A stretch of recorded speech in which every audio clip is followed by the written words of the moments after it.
Why are people suddenly optimistic about the Tennessee Titans again? Because after years of confusion, something feels different.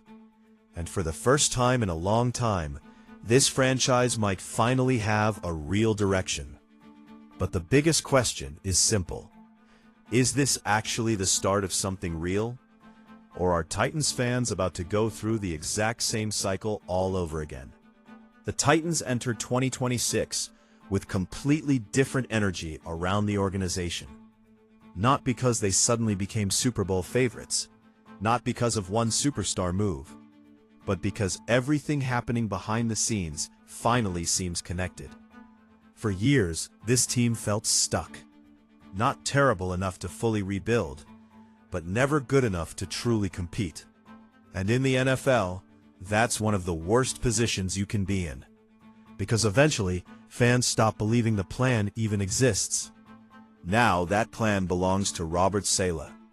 And whether you love him or doubt him, there's no denying one thing. He brings structure, discipline, identity. The Titans didn't hire Saleh just to win a few extra games. They hired him to completely change the culture of the franchise. And honestly, that might have been the biggest problem all along.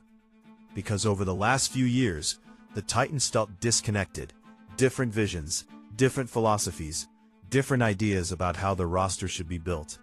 And when that happens, everything starts falling apart slowly. Draft picks don't fully connect. Free agency feels random. Young players struggle to develop. And eventually, the entire organization starts feeling lost. That's why Mike Borgonzi matters so much. This is only his second year as general manager, but his background immediately got people paying attention. Before coming to Tennessee, he helped build championship teams in Kansas City, 3 Super Bowls, years of consistency, years of stability. And now, the Titans are hoping he can bring that same structure to Nashville. Because talent alone doesn't fix franchises, leadership does. And then there's Cam Ward, possibly the most important piece of this entire rebuild. The Titans aren't just developing a quarterback, they're trying to build the future of the franchise around him. Which is exactly why the coaching staff is being careful. They don't want chaos, they don't want panic, they want development done correctly. Because rushing young quarterbacks in the NFL usually ends badly. And that's something fans already started noticing during rookie minicamp. Instead of throwing players into intense situations immediately, the Titans slowed everything down, teaching fundamentals, teaching assignments, teaching discipline. At first, some fans questioned it. Why not push harder? Why not speed things up? Why not test everybody immediately? But if you understand how Saleh operates, this approach actually makes a lot of sense. Because Saleh believes players shouldn't just react, they should understand. Understand the system. Understand positioning, understand responsibilities, understand exactly what's expected every single snap.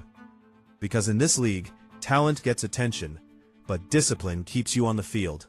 And right now, the Titans are clearly prioritizing long-term stability over short-term hype. But here's where things get dangerous. The NFL does not reward patience. Fans definitely don't reward patience. And the media, even less. Struggle early. People are going to panic fast. They'll say the rebuild failed. They'll say the team is moving too slowly. They'll say Tennessee wasted valuable time again. And honestly, that pressure is very real. Because Titans fans have already lived through multiple new eras before. That's why 2026 feels so important. This isn't just another season. This feels like the moment where the organization finally proves whether it truly learned from its mistakes. Because eventually, every rebuild reaches the same point. The talking stops, the culture speeches stop, the promises stop, and results become the only thing people care about. Still, there are reasons for optimism. The coaching staff feels aligned. The front office feels aligned. The roster finally seems built with an actual vision in mind. And maybe for the first time in years, the Titans actually know what kind of team they want to become. That alone changes everything. Now it all comes down to execution. Can Robert Saleh build a winning culture? Can Mike Borgonzi build a sustainable roster? Can Cam Ward become the future of the franchise? And most importantly, can the Titans finally break the cycle that's held this organization back for years? Because if this works, 2026 could be remembered as the beginning of a completely new era in Tennessee. But if it doesn't, fans may start wondering if this franchise is simply repeating history again. So what do you think? Are the Titans finally building something real? Or is this just another rebuild that sounds good on paper? Let me know in the comments.